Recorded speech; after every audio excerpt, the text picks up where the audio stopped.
Subscribe कीजिए पाक गुरुजी channel को, बेल का आइकन दबाइए लेटेस्ट टेक्नोलॉजी वीडियो सबसे पहले देखने के लिए।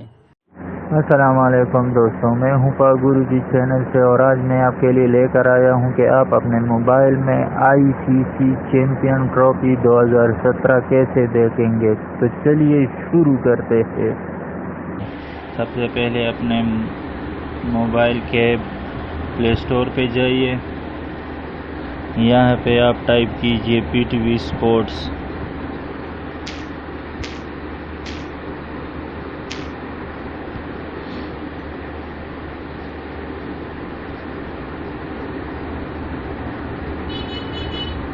इसको इंस्टॉल कीजिए,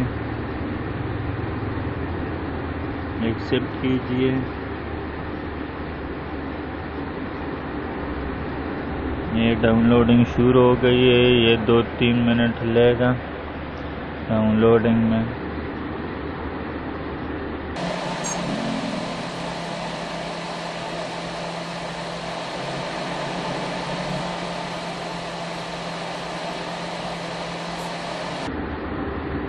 ये इंस्टॉलेशन शुरू हो गई है।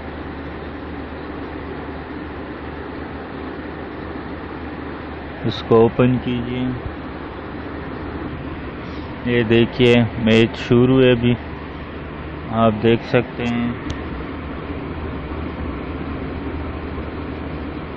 ये बिल्कुल ही सिंपल और आसान तरीका है। अगर अभी तक आपने हमारा पाक गुरुजी चैनल सब्सक्राइब नहीं किया तो हमारा चैनल सब्सक्राइब कीजिए हमारी आने वाली नई वीडियो के लिए। तब तक के लिए इतना ही, अपना ख्याल रखिए। खुदा हाफिज़।